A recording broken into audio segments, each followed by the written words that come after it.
Hello, everybody, and welcome back to the Four Quarter Talk podcast with myself, Jack Brazil, and my co-host, as always, Josh Mazuke. Say what's up, Josh? Yo, the playoffs are here. It's about damn time. It's playoff time, and we're here to cover it.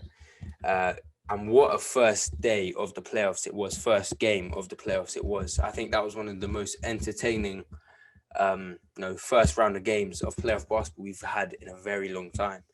A few upsets in there. That was great. Exactly. No duds in there at all. We're gonna kind of go through some of the key talking points from those games, but I think there's only one place to start, Josh. That's in Madison Square Garden. Last night, that place was rocking with 15,000 fans. I feel like you could have breathed and you would have got cheered if you're in New York, Nick. The crowd was insane. And, the Hawks overcome the Heat. Sorry, not the Heat. The Knicks. The Hawks overcome the Knicks. The heat of the Knicks crowd. Yeah. Yeah, that's what you meant. Yeah, that's what I meant, yeah.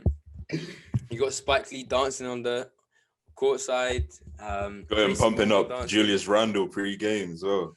It clearly didn't work. Nah. But the Hawks overcome the Knicks on a Trae Young floater to win the game. Josh, what's your main takeaway from this one? My main takeaway from this one and a couple games I've seen is, there's a lot of new playoff teams this season.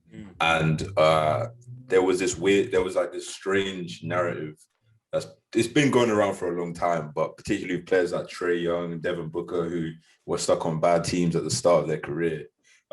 There's just this narrative about, it's empty stats, it's empty players. And there's a very big difference between Trae Young, Devin Booker, that's clear talent. Anthony Davis a couple of years ago, that's clear talent. Like, if you just use the eye test sometimes, like people just watch box scores, but they have clear talent. Like, okay, Kelly Olynyk, who, by the way, is better than Anthony Davis. But him going off on, the worst, on Houston right now, obviously that's a result of extra touches and things like that. But saying that we need to see Trae Young or Devin Booker on, a playoff team to know if they're good or not, like that type of stuff is just ridiculous, because you can just see the talents there. And yeah, Trae Young, that's a big debut for him, in getting fans back.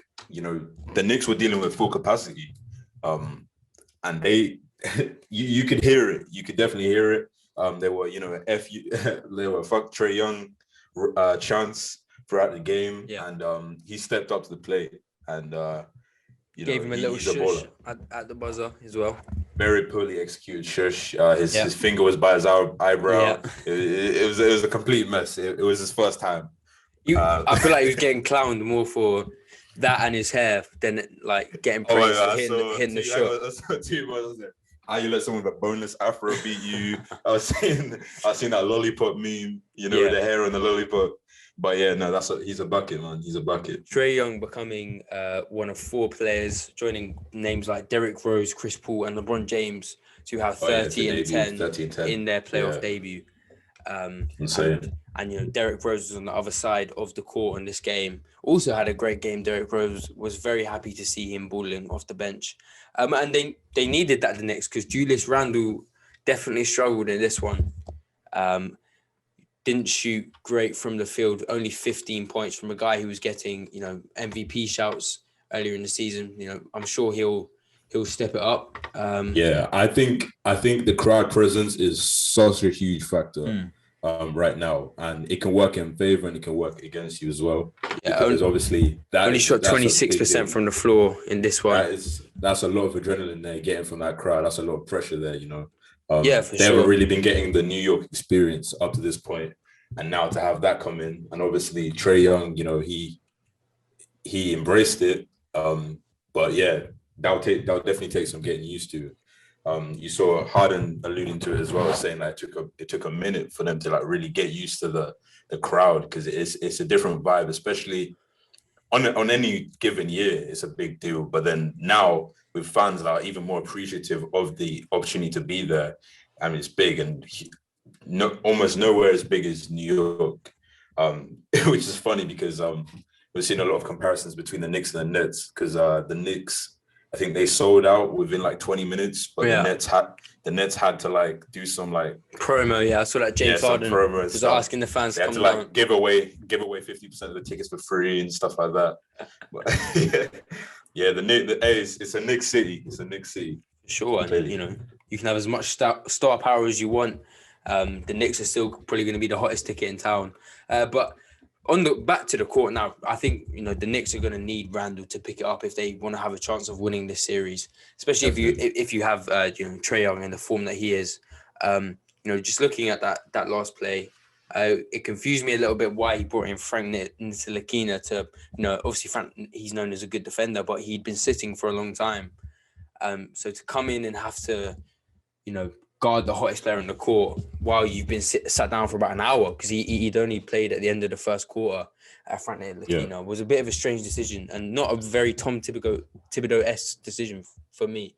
You know, Reggie Bullock's quite a good defender. I thought he would have stuck maybe Reggie Bullock on him, but yeah, that's a situation there where experience is a big deal, because obviously if you have a veteran lockdown defender, they're going to be ready. But obviously if you've got a young player, hasn't played, you know, you've just put him in his first playoff minute. Like, well, you know, he's in his first playoff game and he's barely played most of the game. Then you put him in that situation. But yeah, I guess you do want to have him guarding Trae Young at the end of the game. But obviously, yeah, after that time off, it's definitely a difficult task. And let's talk about some of the role players in this game. You know, as I mentioned, Derrick Rose tied the game with that floater just before Trae Young hit that shot, and was you know, much needed offense for the Knicks on that night. But alongside him, Alec Burks was looking like Kobe out there. He was not missing. He really fed off the crowd. You know, and it's good to see that the Knicks are getting offense outside of Julius Randle and RJ Barrett, who had that monster dunk that sent the crowd crazy. But that is an encouraging sign. You would think, you know, now that if Randle can put it together, that's an encouraging sign for the Knicks, who can maybe, you know, come back in this series. And they're still going to have, if it does go to 7, they're still going to have that home court advantage in Game 7. And with that crowd, you know, that's going to be a massive advantage. Yep. And then on the Hawks side, you know, Bogdan Bogdanovic continued his hot run of form. He's really become an X factor for this Atlanta Hawks team. You know, like really helped them on this hot run since Nate McMillan has come into the job. I mean, he hasn't missed since that freestyle. J. Cole's shaking his boots. But yeah, and really good for them to have DeAndre Hunter back, who I think is their best perimeter defender by far. So the Hawks, you know, they've hit their stride at the right time, and that was a really, really impressive win, I thought, behind Trae Young's great play. And I expect that series to go, you know, into the 6-7s, because those two teams look very well matched. Mm-hmm. With a young team like that's all the confidence you need in the world. To have players like, like Trae Young, DeAndre Hunter, Collins, you know, them all experiencing that win in that adverse situation, you know, in Madison Square Garden. That's the biggest stage possible there, outside of, you know, the Staples Center. So yeah, that's a big deal to get that type of win. That's the type of momentum you need. So the Knicks will be under a lot of pressure to defend home court. Yeah. What did you make of Trae Young's little gamesmanship in the fourth quarter? You know, selling the contact, getting to the free throw line. I mean, that's Trae Young. Very controversial, that. Drawing fouls is a skill. You know, take it or leave it. You know, with the James Hardens and the things like that. If you know, as much as it pisses me off to watch, well, not pisses me off, but it can be frustrating to watch games where, you know, back in his, you know, those prime days in Houston with James Harden, where he'd make the game like an hour longer with how many fouls he was drawing. But at the end of the day, if the best player in your favorite team had the ability to get easy offense by drawing fouls, you'd like that. So exactly. You know, blame the refs. Yeah, I mean, you know, the refs are usually historically a bit more tighter with the whistle. Like, they don't usually call as many fouls in the playoffs. In the playoffs. So, you know, I kind of thought Trae Young, that might not work as well. Yeah, it's strange because that doesn't work for. That's what seems to. It wasn't working for Curry Harden as well. I saw it wasn't working for Curry in that playing game. He was taking a few leading shots and he wasn't getting calls. Because for most of the games I watched, I definitely saw a difference in officiating with contact being allowed. But do you think it makes a difference? Like Trae Young's body type, he's obviously very like 6'1", 6 foot. It definitely does. If you're a player that is smaller, and you also do attack the rim a lot, refs definitely do favor you, and that's at every level, honestly. When I was, playing younger, I'd see a lot of like the smaller players, just because the impact just looks a lot worse than it is as well. They tend to favor that, and he just built the reputation of, he makes refs second guess it, because if you're a ref, that obviously Trae Young does pull stuff, but some of that stuff is legitimate fouls and some isn't, and he's in that gray area a lot of the time. So refs do have to call a lot of those plays. So it's just craftsmanship. It's just knowing the game, and for him to be able to be that savvy, this early in his career, that's a great thing. If I'm being honest, that's a skill at the end of the day, and every player wishes they'd be able to draw fouls to the clip of where Trae Young or Luka Doncic or Joel Embiid or James Harden. So you can't really hate him for it. For sure, yeah. Unless you're an all-star voter or a coach, apparently. Yeah. But like to see Trae Young, kind of, I feel like this season has been a big hit to his kind of his fandom. Like he's seen in a different light because of this kind of foul trouble. A lot of people have taken a disliking to Trae Young, it feels like, and I think he needed a game like yesterday. He's kind of becoming the villain almost, and he's playing up to that role with the shush and hitting the game winner, and telling players they can't guard him, and telling NBA fans that they can't guard him as well. I don't know if you saw that in the post-match interview. Put some respect on that 2018 draft class, man. That draft class is insane. And I keep seeing, it's funny, every time one of them has a good game, like I saw something like, I can't believe teams really took any player over Trae Young. I'm like, come on, man. Like, DeAndre Ayton just had a great game. DeAndre Ayton just outplayed, A. Disney, and you got Luka Doncic, sunning the Clippers once again. 30-point triple-double. So that just respect that draft class for what it is. For sure. You got players across the board on that draft. Because is Bam in that draft? I think so. Is that the class with Bam and Shea? And you just got several players in that class that are playing tremendously. Yeah, and Marvin Bagley's sat on his couch somewhere. Marvin Bagley. Yeah, but we're talking about good basketball teams here, so let's not talk about the Sacramento Kings. Well, you mentioned A. Disney, so that's quite a nice segue into the next matchup I would like to talk about. Suns taking game 1 from the Lakers. Obviously, the Suns do have home court advantage. So the game was in Arizona. But Anthony Davis did not show up at all, Josh. One of his worst performances I've ever seen. He's not looking too good outside of that Disney campus, is he? Why do you think All I'm going to say why do you think that is? Let me just pose a question. Is it a coincidence that the two bubble championship that matchup there, Miami Lakers, that they both? No, I'm joking. I'm not going to make that comparison. But no, AD's not been great all season. Yeah, he averaged around like 21, 22 points per game, which for him that's not great. Obviously, he had a lot of injury issues and stuff, but it's kind of like it's making it difficult because the Lakers didn't really face any adversity last season. They had a very smooth season for a team of LeBron, especially a team that just came together that last year. It's strange because normally you're used to, midway through the year, you get some adversity. You get LeBron, at least with his Cavs days, you get some cryptic tweets there, you get some drama and all that. But it was kind of like a honeymoon season for them. And then in the playoffs, you don't want to overreact right now because did they lose like every game 1 or something? Like there was always a thing with them with like, Westbrook scream at the crowd, and after they won their game 1, Tyler Hero making that face and stuff. So there's not too much to overreact with in terms of the Lakers as a whole, but it is concerning. AD has not been great this season, and it's not just a case of him being off, but it's something that's kind of underrated. You know, when he dominated the Rockets last season, you know, the small ball Rockets, everyone was talking about how he was going to physically dominate them. But instead, he kind of dominated them just by his like mid-range shooting. Game, yeah. Yeah, and obviously he's a great mid-range shooter, but that's not what you want. If you've got PJ Tucker on him, if you've got, you know, Jay Crowder on him, you want him to attack the basket, and he doesn't seem to do that. He plays quite soft, I'm not gonna lie, and that is an issue. Do you think that's a concern coming off this injury? He doesn't want to re-injure himself?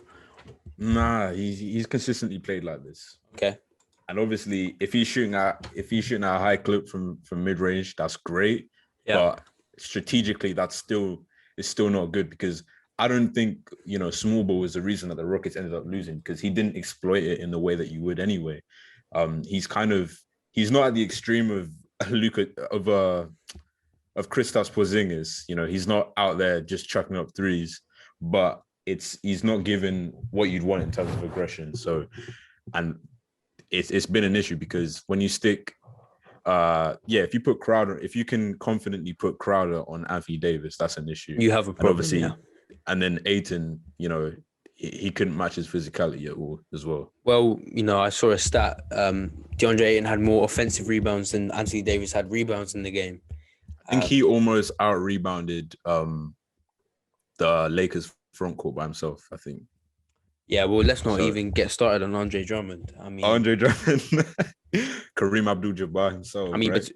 Between them, they look like they definitely have chemistry issues. Those two. I mean, I feel like Andre Drummond hasn't really found his way in this offense yet, or even on the defensive end, and he's not giving you what you need from Andre Drummond. He's not even rebounding at the clip he usually does. So, you know, and outside of that, what has Andre Drummond kind of ever contributed to a team? So that looks a real issue, chemistry-wise, with Andre Drummond. But back to Anthony Davis, I think he, as you said, he's just settling too much. Shooting way too many three-pointers for my liking as well. He's having an awful shooting season from the three-point line. I'd like him to kind of take, like how we speak with Westbrook. You know, Westbrook kind of finds that point of the season where he says, "Okay, I'm going to stop shooting the three." I think Anthony Davis needs to stop shooting. Yeah, the three look at Joel Embiid. That's the best. Yeah. That's the best right there, because Joel Embiid realized that there's shooting bigs. There aren't many bigs that are Karl-Anthony Towns level shooting. You know, he's 8+ attempts a game, 40%. Whereas there's bigs. Anthony Davis and Joel Embiid are in that. They're in that tier where they're great shooters for a center, for a big, but they're not so great that you want them to be their primary point of attack. And if you look at Joel Embiid, one of the biggest things that he's done this year is that he's not settled. He's made sure that his presence is felt in the paint, and he's inside out. So obviously, he'll keep them honest by shooting a three here and there, but Anthony Davis is literally playing like a 6'2" guard. You know, he's got that Tingus Pingus syndrome right now. Hey, but there's that famous story. Anthony Davis started out as a point guard, so, you know, he thinks he's back in high school right now. AD, man, let it go, man. It's been about 10 years. It's been about 10, 15 years, man. Let it go. Yeah, but Anthony Davis is going to be the key to this series, I think, because if he gets going, I don't see the Lakers being stopped. But and just on that as well, I don't understand. I don't know if it's him scared about banging bodies with centers and that causing injuries, but it's been very clear, you know, statistically, just looking on the court, just seeing the lineups that they go with when they win, the lineups they go with in close situations, that the Lakers are at their most optimal when AD is playing center. And his reluctance to do so, and, you know, the coaching staff's reluctance, you know, I thought last year that, because he's made it clear like several times over the years that he doesn't want to. But I thought last year they were kind of like doing it to appease him. Like, okay, like we don't have him locked up, so let's let him, you know, do whatever. But like at this point, you know, they could just be running through teams if they have that, because all you're doing is you put Andre Drummond on the court, you're playing 4v5, especially. I don't mean it in that way. I don't mean it in that way. I mean on the offensive end. I mean, I don't know what other way you could mean it. Yeah, I don't know. I don't mean he's trash. I just mean you're giving Anthony Davis more pressure because he's got to beat someone that's just going to sag straight off of Drummond, because Drummond's only real threat is rebounding. Yeah. So no one's. So they're just giving Anthony Davis more problems and making him even more prone to be a floor spacer, because that's the thing people were talking about when they signed AD in the first place. They were like, LeBron's just going to turn another player into, Chris Bosh or Kevin Love, but he's doing it himself. Yeah, for sure. I would like to see the Lakers kind of maybe experiment back with Marc Gasol, running him, definitely. Bring him back into the rotation, because, Andre Drummond, as we said, can only operate inside the restricted area. Yeah, he's going to get played off the court by game 3. So, he's not giving Anthony Davis any space to operate in the areas which he likes, which is that mid-range game. Marc Gasol can kind of stretch out that offense, and because he is a little bit of a 3-point threat, and he can sit out there comfortably and give AD more space to operate. And he's another playmaker. But I can't stress enough though, Andre Drummond doesn't help, but it's a mental thing with AD himself. You can't put the blame on Drummond exclusively. Well, I think there's been so much talk about these chemistry fits with all these injuries for the Lakers, and Anthony Davis has only recently just got to LA in the grand scheme of his career, and I'm not sure there's never been this much spotlight on Anthony Davis as there is going to be now in this LA market. So maybe a few of the outside murmurs from Stephen A. Smith and all these analysts are getting to his head, and he's kind of overthinking his game and kind of receding from what he knows how to do best. But let's go ahead. Yeah, no championship is the same, but there is definitely a difference between right now and between the at the Disney complex, because there is this adversity. There is playing at a different court. There is the travel. There is the long grueling NBA season where they that stuff seeps into your mind. And this is definitely going to be much more of a test than last season. It's a mental challenge as well as a physical one this season, 100%. But let's talk about the other side of the court, the Phoenix Suns, and two players playing their first ever playoff games in Devin Booker and DeAndre Ayton, just dominating the reigning champions in their first ever game.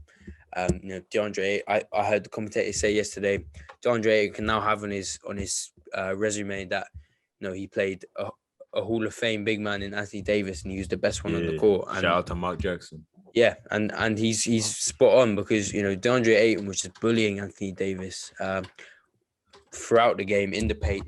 Grabbing up every rebound that came near him. Really, as I said, just really bullying Anthony Davis, and that's not what we expect to see, because this is what we've wanted to see from him for so long, and that aggression. He's finally got the mind. He's finally got the 21 and 16 on the night. This is why he was the first round draft pick, a first overall pick. Yeah, and if he can keep playing like this, he doesn't need those right now. He doesn't need those extra assets of his game, like the outside shooting, which big men kind of are expected to have these days. If you're giving me 20 points on 11 shots, and you'll give me 16 rebounds, I don't need much else out of you, because I've got enough shooting on this team. Just play as hard as you can. Try and bully the other big man, and that's we're probably gonna win this game. And DeAndre Ayton seems like he's fully understanding that now. And if he can take his game to another level in these playoffs, which he did in the first game, the Suns are going to be in a great position to pull off this. It's a 2-7 matchup, but you would call it an upset for the Suns to beat the Lakers. See, that's the thing. I love to see young players get put in position where they can actually succeed, rather than being put in position kind of like his teammate, Devin Booker, where you're expected to be a franchise's savior. Because, players like him, players like, you'd think with Zion, but I don't know, that whole fell apart with the Pelicans, but being put in a position where, okay, he has a very defined, clear role, just play to that level, win your matchup, hustle, just come with that right mentality. And if he can continue to do that, on a team like the Suns, they are looking legit. They are looking legit. Big time. And if he can just if he can just have that mentality day in and night out, there's not much you can really say about, you know, his draft position, because, you know, you can only control what you control. It's not his fault they didn't draft Luka. Maybe he's even a better fit to that franchise. And, you know, no one's out here. I've never seen anyone complain about Hakeem getting drafted over MJ. Like, you just need to play in your position, you know, do that. And I like that he's had the opportunity to be there. And now they're showing on a playoff stage, you know, that they didn't get the chance to have last season, despite finishing, you know, 8-8. They're showing that they are legit and they are ready. And that culture that CP3 has brought, that, you know, Jay Crowder has helped add, that their coach in Monty Williams brought, you know, the season before, is definitely showing through. Yeah, and Devin Booker is looking like a real matchup headache for the Lakers in this series, because, you know, they put Kentavious Caldwell-Pope on him last night, who, you know, he's kind of seen as the Lakers' best perimeter defender, I would say, Kentavious Caldwell-Pope. Yeah. And he just didn't have the answer for Devin Booker. Devin Booker was getting it any way he wanted, and, you know, the Suns needed this after Chris Paul's injury. Scary looking injury in the first half, where he went down on his shoulder after running into Cameron Johnson. It looked like at first I thought it looked, you know, kind of season ending for him, but he was thankfully back in second half. It's strange though, because that one, like, I didn't get it. Even when I saw the replay, I was confused. Yeah, it was really strange. It was really weird looking. They said it was a contusion, which means just like an impact hit. But it's always something with CP3. I just feel so bad for him. Like, yeah, last he's year getting felt up like there an in aberration. Yeah. Last year he had a fully healthy season, you know, no injury concerns at all throughout the whole season. So yeah, it's unfortunate. There's always something different as well. But he'll tough it out. But yeah, they need him to be healthy, because he was clearly bothered. You saw. Yeah, it was scary to see that, because he clearly wasn't himself in the second half. Yeah, like, he was just losing the ball left and right, airballing. It was. Yeah, he couldn't get a shot up to the rim. Like, he looked like a kid who just started playing basketball. Like, with some of those, like, losing the ball, it was clear that it wasn't a decision-making thing. Like, he would just be bringing the ball up and just lose it. Like, it was really weird to see. But yeah, it was such a strange one, because you couldn't quite tell. Because obviously, the other night with that KD had that ball, and I thought he snapped it. I was watching that live. I was like, oh, that he just broke his arm. Yeah, like that was really. If Dwayne Wade was there, he would have got down on one knee. Yeah, just for instinct. And LeBron would have caused like a delay of game for like 2 hours, like lying down there. LeBron's now had like back-to-back games where he's just like rolling all over the floor. I'm surprised he didn't come out with the Kareem goggles. Yeah, someone was like, he didn't have goggles, man. What bravery there, you know. Hey, meanwhile, man, he's not even supposed to be playing right now, is he? Oh yeah, he broke COVID protocol. Hey, but he broke protocol. Meanwhile, Karis LeVert's sitting at home punching at the air right now. LeBron James would go to China and eat a bat, and he still would have get put in health and safety protocol. You know, he's the NBA's biggest star, and, you know, different rules apply for the biggest stars. Of course. Yeah, so Adam Silver was never going to do that. But you know, I think this was a really encouraging sign for the Suns, that although their leader in Chris Paul went down, and, you know, the guy that you can attribute so much of this success to for this season went down and was not himself, you still pulled it out against the reigning champions. Like, your role player stepped up. Devin Booker, in his first playoff game, silenced all the critics who were saying all these years it was empty stats. It clearly wasn't. You know, 34, 8, and 7 fueled him to win. DeAndre Ayton also in this first playoff game. So, you know, the fact that those players willed them to the victory instead of Chris Paul is a really encouraging.